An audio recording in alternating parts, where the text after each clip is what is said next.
Hello friends, welcome back to my channel. ಯಾವತ್ತಿನ ಹಾಗೆ ಇವತ್ತು ಕೂಡ ಒಂದು ಹೊಸ ರೆಸಿಪಿಯೊಂದಿಗೆ ನಿಮ್ಮ ಮುಂದೆ ಬಂದಿದ್ದೀನಿ. ಇವತ್ತಿನ ನಮ್ಮ ರೆಸಿಪಿ ಏನಂದರೆ, ಹೊರಗಡೆ ಮಳೆ ಬೀಳುವಾಗ ಮನೆಯಲ್ಲಿ ಬಿಸಿ ಬಿಸಿಯಾಗಿ ಈ ರೀತಿ ನಾವು ಚಾಟ್ ಮಾಡ್ಕೊಂಡು ತಿಂದರೆ ಹುಡುಗರು ಎಷ್ಟು ಇಷ್ಟಪಟ್ಟು ತಿಂತಾರೆ. ಹುಡುಗರೇ ಯಾಕೆ, ದೊಡ್ಡವರು ಕೂಡ ಬಾಯಿ ಚಪ್ಪಿಸ್ಕೊಂಡು ತಿಂತಾರೆ. ಅಷ್ಟು ಟೇಸ್ಟಿಯಾಗಿರುತ್ತೆ ಈ ಚಾಟ್ ರೆಸಿಪಿ. ಅದು ಕೂಡ ಎಲ್ಲ ಕೂಡ ಮನೆಯಲ್ಲಿರೋ ಸಾಮಗ್ರಿಗಳಿಂದ ಈಸಿಯಾಗಿ ಮಾಡ್ಕೋಬೋದು. ಇನ್ನಾಕೆ ಲೇಟ್, ಮತ್ತು ಇದನ್ನು ಯಾವ ರೀತಿ ಮಾಡೋದಂತ ಪ್ರಾಸೆಸ್ ನೋಡೋಣ. ಮೊದಲಿಗೆ ನಾನಿಲ್ಲಿ 1 ಕಪ್ಪಿನಷ್ಟು ಬಿಳಿ ಬಟಾಣಿಯನ್ನು ತೊಗೊಂಡ್ಬಿಟ್ಟು ಒಂದು 6 ಗಂಟೆ ಹೊತ್ತು ಈ ರೀತಿ ನೆನೆಸಿಟ್ಕೊಂಡಿದ್ದೆ. ಇದು ಆಲ್ರೆಡಿ ನೆನೆಸಿರೋ ಬಟಾಣಿ. ಇದಕ್ಕೆ ಒಂದು ದೊಡ್ಡ ಸೈಜ್ದು ಆಲೂವನ್ನು ಕೂಡ ಸೇರಿಸ್ಕೊಂಡಿದ್ದೀನಿ. ಒಂದು ಆಲೂ ಆದರೆ ಸರಿ ಹೋಗುತ್ತೆ.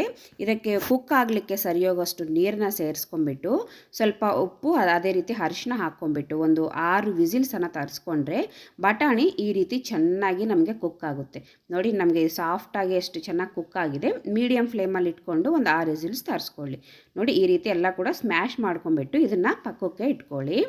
ಈಗ ಸ್ಟವ್ ಮೇಲೆ ಒಂದು ಪ್ಯಾನ್ ಇಟ್ಕೊಂಡ್ಬಿಟ್ಟು ಇದಕ್ಕೆ 1 ಟೇಬಲ್ ಸ್ಪೂನಷ್ಟು ಆಯಿಲ್ ಹಾಕ್ಕೊಂಡು ಅದಕ್ಕೆ ಒಂದು ಅರ್ಧ ಟೇಬಲ್ ಸ್ಪೂನಷ್ಟು ಜೀರಿಗೆನ ಸೇರಿಸ್ಕೊಳ್ಳಿ.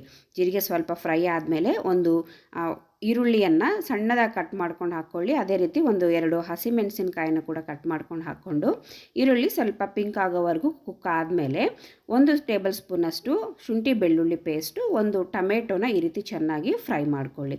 ಶುಂಠಿ ಬೆಳ್ಳುಳ್ಳಿ ಪೇಸ್ಟ್ ಎಲ್ಲ ನಮಗೆ ಹಸಿ ವಾಸನೆ ಹೋಗೋವರೆಗೂ ಫ್ರೈ ಆದಮೇಲೆ ಸ್ವಲ್ಪ ಅರಿಶಿನ ಪುಡಿ, ಒಂದು ಅರ್ಧ ಟೇಬಲ್ ಸ್ಪೂನಷ್ಟು ಖಾರ, ಒಂದು ಅರ್ಧ ಟೇಬಲ್ ಸ್ಪೂನಷ್ಟು ಧನಿಯಾ ಪುಡಿ, ಒಂದು ಅರ್ಧ ಟೇಬಲ್ ಸ್ಪೂನಷ್ಟು ಚಾಟ್ ಮಸಾಲ, ಒಂದು ಅರ್ಧ ಟೇಬಲ್ ಸ್ಪೂನಷ್ಟು ಗರಂ ಮಸಾಲನ ಕೂಡ ಸೇರಿಸ್ಕೊಂಡ್ಬಿಟ್ಟು ಈ ರೀತಿ ಚೆನ್ನಾಗಿ ಇದನ್ನು ಕಲಿಸ್ಕೋಬೇಕು. ಈ ರೀತಿ ಕಲಸಾದ್ಮೇಲೆ ನಮಗೆ ಮೊದಲನೇದಾಗಿ ಸ್ಮ್ಯಾಶ್ ಮಾಡಿಟ್ಕೊಂಡಿರೋ ಬಟಾಣಿಯನ್ನು ಕೂಡ ಇದಕ್ಕೆ ಸೇರಿಸ್ಕೋಬೇಕು. ಈಗ ಇದಕ್ಕೆ ಒಂದು 2 ಕಪ್ಪಿನಷ್ಟು ನೀರನ್ನು ಸೇರಿಸ್ಕೊಂಡ್ಬಿಟ್ಟು ಚೆನ್ನಾಗಿ ಕಲಿಸ್ಕೊಳ್ಳಿ. ನಾವು ಆಗಲೇ ಬಟಾಣಿ ಕುಕ್ ಮಾಡ್ಕೊಳ್ಳುವಾಗ ಸ್ವಲ್ಪ ಉಪ್ಪನ್ನು ಸೇರಿಸ್ಕೊಂಡಿದ್ವಿ, ಬಟ್ ಈಗ ಅದನ್ನು ಸಾಲ್ಟನ್ನು ನೋಡ್ಕೊಂಡ್ಬಿಟ್ಟು ಸ್ವಲ್ಪ ಅಡ್ಜಸ್ಟ್ ಮಾಡ್ಕೊಳ್ಳಿ. ಸಾಲ್ಟನ್ನು ಕೂಡ ಸೇರಿಸ್ಕೊಂಡ್ಬಿಟ್ಟು ಇದನ್ನು ತಿರುಗಿಸ್ತಾ ಈ ರೀತಿ ಒಂದು 5-6 ನಿಮಿಷ ಚೆನ್ನಾಗಿ ಕುಕ್ ಮಾಡ್ಕೋಬೇಕು. ನಮಗೆ ಹಾಕ್ಕೊಂಡಿರೋ ಮಸಾಲ ಎಲ್ಲ ಬಟಾಣಿಗೆ ಚೆನ್ನಾಗಿ ಹಿಡಿಬೇಕು. ಅಲ್ಲಿವರೆಗೂ ಒಂದು 5-6 ನಿಮಿಷ ಆದರೂ ಕುಕ್ ಆದರೆ ನಮಗೆ ಟೇಸ್ಟ್ ಅನ್ನೋದು ಚೆನ್ನಾಗಿ ಅನಿಸುತ್ತೆ. 5-6 ನಿಮಿಷ ಆದಮೇಲೆ ಇದಕ್ಕೆ ಸ್ವಲ್ಪ ಕೊತ್ತಂಬರಿ, ಅದೇ ರೀತಿ ಒಂದು 2 ಟೇಬಲ್ ಸ್ಪೂನಷ್ಟು ನಿಂಬೆ ಹಣ್ಣಿನ ರಸವನ್ನು ಸೇರಿಸ್ಕೊಂಡ್ಬಿಟ್ಟು ಸ್ಟವ್ ಆಫ್ ಮಾಡ್ಕೊಂಡ್ಬಿಟ್ಟು ಇದನ್ನು ಈ ರೀತಿ ಇದಕ್ಕೆ ಒಂದು ಸತಿ ಎಲ್ಲ ಚೆನ್ನಾಗಿ ಕಲಿಸ್ಕೊಂಡ್ಬಿಟ್ಟು ಸರ್ವ್ ಮಾಡ್ಕೊಳ್ಳೋದೆ ಫ್ರೆಂಡ್ಸ್. ಎಷ್ಟು ಚೆನ್ನಾಗಿರುತ್ತೆ ಅಂದರೆ ನಮಗೆ ಚಾಟ್ ಸೆಂಟ್ರಲ್ಲಿ ಸಿಗೋ ಬಟಾಣಿ ಚಾಟ್ ಅದೇ ರೀತಿ ನಮಗೆ ಟೇಸ್ಟ್ ಅನ್ನೋದು ಮಸ್ತ್ ಅನಿಸುತ್ತೆ.